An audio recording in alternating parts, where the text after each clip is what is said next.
Family में कौन कौन है? पापा फार्मर हैं और मदर हाउसवाइफ है। दिल्ली पुलिस के बारे में या सरकारी नौकरी के बारे में आपका रुझान कैसे हुआ? एक चीज़ मेन थी यहाँ पर इस बार की दिल्ली पुलिस में।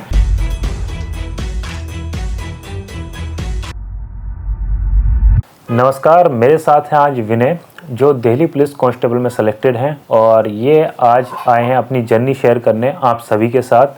स्वागत है आपका विनय। नमस्ते सर, थैंक यू। नमस्ते भाई। विनय, अपने बारे में बताओ थोड़ा, कहाँ से बिलोंग करते हो, फैमिली में कौन कौन है? सर मेरा नाम विनय कुमार है और मैं रेवाड़ी से हूँ सर, सिया गांव से। और सर मेरे पापा फार्मर हैं और मदर हाउसवाइफ है। और भाई बहन? एक छोटी सिस्टर है सर, वो एमकॉम कर रही है। एमकॉम कर रही है। Yes sir. अच्छा विनय, आप तो हमारे ऑफलाइन के स्टूडेंट हो, F13 के, तो तुम्हें तो मैं बहुत अच्छे से जानता हूँ, आते भी रहते हो मेरे से तुम मिलने।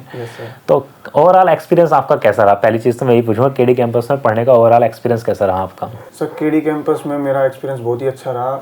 एक तो सर यहाँ के सभी टीचर्स और खासकर ज़्यादा तो मैनेजमेंट बहुत ही ज़्यादा हेल्पफुल और कोऑपरेटिव है। मतलब वो बच्चों की हर तरीके से मदद करती है। अगर कुछ किसी प्रकार की प्रॉब्लम हो, जैसे बाहर भी आउटडोर भी कुछ भी हो, अगर विदाउट पढ़ाई तो भी वो बच्चों की मदद करती है। जैसे आपने बताया था बहुत बार, कोई भी प्रॉब्लम हो तो मुझे फ़ोन करो, तो बहुत आप हेल्प करते हो। वो तो मैं अवेलेबल रहता ही हूँ सभी के लिए। हाँ सर। और सर टीचर्स भी सारे बहुत अच्छे हैं सर, बहुत सही तरीके से पढ़ाते हैं, सबका सब समझ में आता है सर। अच्छा विनय, मैं ये पूछना चाहूँगा कि दिल्ली पुलिस के बारे में या सरकारी नौकरी के बारे में आपका रुझान कैसे हुआ? सर मैं गाँव के इलाके से हूँ, तो सर गांव में क्रेज ही है थोड़ा सरकारी नौकरी का। हाँ, और खासकर पुलिस और फोर्स का पुलिस और फोर्स का। हाँ। तो इस वजह से ही तो मैं यहाँ KDF 13 बैच में आया था। हाँ। SSC की तैयारी करने, सीजल वगैरह की। लेकिन सर ये एग्जाम आ गया बीच में, तो मैंने दे दिया था। प्रिपरेशन तो चल ही रही थी और सर जैसे मेरा बेस ठीक था तो मेरा हो गया, फिर सिलेक्शन हो गया। अच्छा, और कोई भी एग्जाम दिया था विनय? हाँ सर, मैंने कई एग्जाम्स वैसे दिए थे। मैं फाइनलिस्ट में आउट हो जाता था फिर, क्योंकि सर मैंने कंप्लीट कोचिंग नहीं कर रखी थी किसी भी चीज़ की। मैंने ऐसे कभी यूट्यूब से थोड़ा बड़ा ऐसे थोड़ा थोड़ा सब कुछ पढ़ रखा, लेकिन एक सिस्टमेटिक तरीके से सब कुछ नहीं पढ़ रखा। वो नहीं पढ़ रखा। तो वो ये है कि मैं फाइनलिस्ट में वो कई बार मैं आउट हो जाता था। जैसे हरियाणा पुलिस में हुआ था। अच्छा। SSC GD में हुआ था। ओके। एक दो और कई एग्जाम्स जैसे मैंने दिए थे। जैसे दिल्ली आने के बाद भी एक चंडीगढ़ पुलिस का भी मैंने एग्जाम निकाला, CISF और वो ITBP और BSF, ये सारे एग्जाम मैंने निकाले थे सर। चलो, मुझे लगता है कि ओवरऑल ये दिल्ली चाह रही थी कि विनय यहीं पर आए। हाँ सर, बस वही किस्मत में यही लिखा था कि हरियाणा का लड़का दिल्ली में झंडे गाड़े अपने।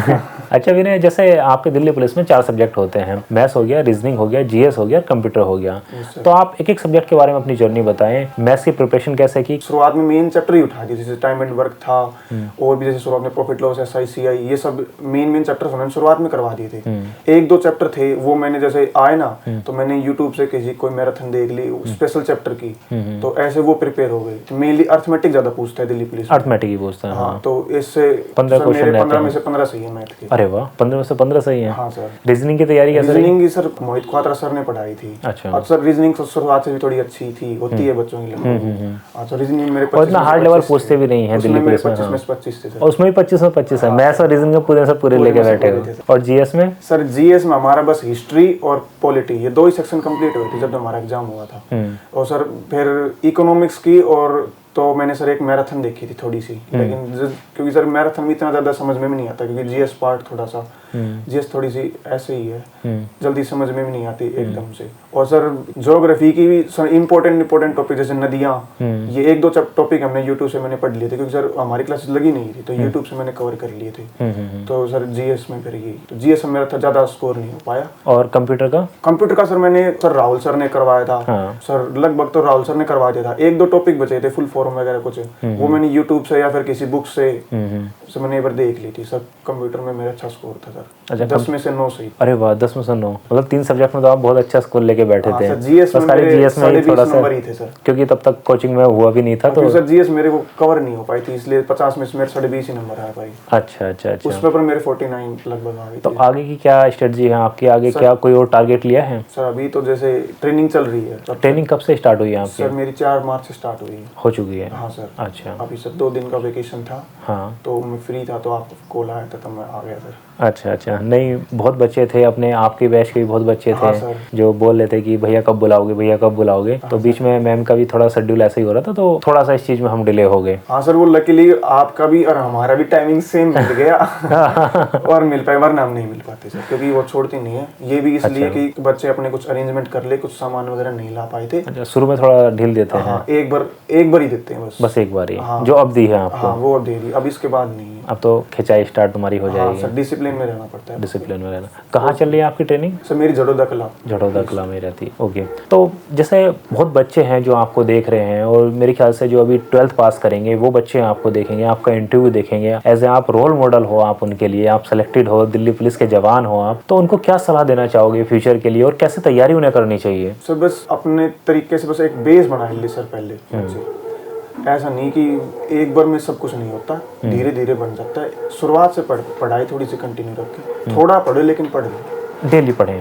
हाँ, ये नहीं है कि जैसे 10 दिन पढ़ लिए तो एक दिन का आप रेस्ट ले लो, कोई बात नहीं। लेकिन ऐसा नहीं कि 10-15 दिन ही रेस्ट ले ली, थोड़ा सा ज्यादा कंटिन्यूटी डिस्टर्ब ना हो। एक चीज मेन थी यहाँ पर इस बार के दिल्ली पुलिस में कि जैसे आपका रिटन एग्जाम हुआ, फिजिकल की डेट बहुत जल्दी आ गई थी, तो उन बच्चों को आप क्या कहना चाहोगे कि अगर ऐसे कोई एग्जाम होते हैं जिनमें फिजिकल होता है तो उनके लिए किस तरह की प्रिपरेशन जरूरी है उनके लिए? सर मैंने एग्जाम दिया था ना, तो उसके शायद दिसंबर में आई थी आंसर की, 6, 7, 8, 9 ऐसे, मतलब एग्जैक्ट डेट मुझे निकल गई। तो जिस दिन आंसर की आई थी उससे नेक्स्ट डे ही सब मेरे लगभग 69.25 मार्क्स बने थे। तो ये तो पता लग जाता था, अंदाजा लग गया था कि आपसे बात हुई, आपने कहा था हाँ बेटा आ जाएगा नंबर, कुछ नॉलेजेशन भी होगी, तो कर तैयारी। तो सर मैंने तभी से फिजिकल तैयारी तभी से यहीं खुद से किया था, मैंने कोई एकेडमी तो ज्वाइन नहीं की, क्योंकि सर गाँव के बच्चे हम पहले से अच्छे रहते हैं, देसी दूध घी खाने वाले बच्चे हैं। हाँ सर, तो फिर वहीं से फिजिकल स्टार्ट की। शुरुआत में तो बोले कुछ डेट्स को लेकर मिसकंसेप्शन था कि जल्दी है, 27 से 22 से, फिर कोई 4 फरवरी से, क्योंकि उन्होंने ये कर दिया था कि दिसंबर के लास्ट में हो जाएगा। फिर ये रहा, डर लगता था। फिर ये रहा कि भाई अब जनवरी के बाद होगा, क्योंकि 26 जनवरी की परेड होगी तो 26 जनवरी के बाद होगा, लेकिन एसएससी ने वहाँ चौंका दिया, 26 जनवरी से पहले ही ले लिया। 13 जनवरी से स्टार्ट कर दिया अचानक। लेकिन सर तब तक, क्योंकि सर हम सोच के चल रहे थे 27 दिसंबर से कि बस 27 दिसंबर से, थोड़ा सा उस हिसाब से तैयारी कर रहा था। अच्छा। हाँ, तो सर 27 से हमें 13 दिन का टाइम और ज्यादा मिल गया। लगभग 1 महीने का ही टाइम मिला फिजिकल करने में। तो मतलब बच्चों को ये ध्यान रखना है कि जो भी ऐसे एग्जाम होते हैं जिसमें फिजिकल होता है, आप उसमें रिटन के साथ साथ 1 घंटा अपने फिजिकल के जरूर निकालें। क्योंकि देखो विनय क्या है, विनय गाँव का लड़का है, इसने पहले ऑलरेडी फिजिकली फिट है ये और फिजिकली एक्टिविटी में रहा था ये, तो इसलिए इसको ज्यादा टाइम नहीं लगा, 1 महीने अडॉप्ट कर लिया। लेकिन कोई बच्चा है जो शुरू से फिजिकली एक्टिविटी में नहीं है, वो अचानक से फिजिकली एक्टिविटी में आ जाएगा और सोचेगा कि 1 महीने में निकालूं, तो हो सकता है उसकी इंजरी हो जाए, ये चांसेस बहुत ज्यादा रहते हैं। और ऐसे बहुत बच्चे अपने हैं बैच के जिनके साथ ये चीजें हुई हैं, इंजरी हुई है। मेरे कुछ दोस्तों के साथ भी हुआ। हाँ, बहुत लड़कियां हैं जो पहले कभी फिजिकली रही नहीं थी और अचानक से इसे डेट आई तो फिजिकल के लिए सुबह शाम 2 टाइम जाना स्टार्ट किए और इंजरी हो गई, और बहुत अच्छे नंबर होने के बावजूद वो दिल्ली पुलिस में सिलेक्शन नहीं ले पाई। तो आप सभी से ये कहना है कि आप शुरू से ही फिजिकल के लिए 1 घंटे का टाइम जरूर निकालें। और विनय ने जो अचीव किया है, मैं कहूंगा कि अगली बार आप यहाँ मेरे साथ बैठे और इंटरव्यू दें सेलेक्ट होके, और विनय जैसे बच्चे हैं जो आप सभी को मोटिवेट करते हैं आगे बढ़ने के लिए, आगे जॉब में जाने के लिए, और बहुत अच्छी तैयारी के साथ। देखो इन्होंने क्या है कि फिजिकली और या मेंटली दोनों ही अच्छे तरीके से प्रिपेयर्ड थे चीज़ों को लेके, और इन्हें पता था कि क्या पढ़ना है और कैसे सिलेक्शन लेना है।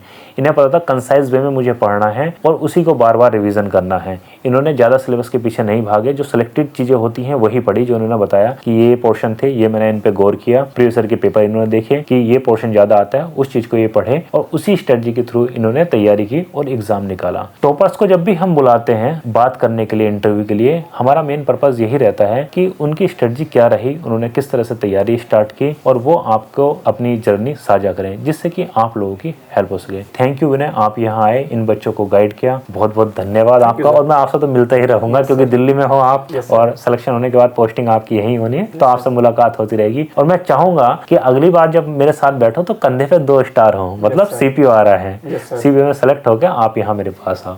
थैंक यू विनय, समय देने के लिए। Thank you sir.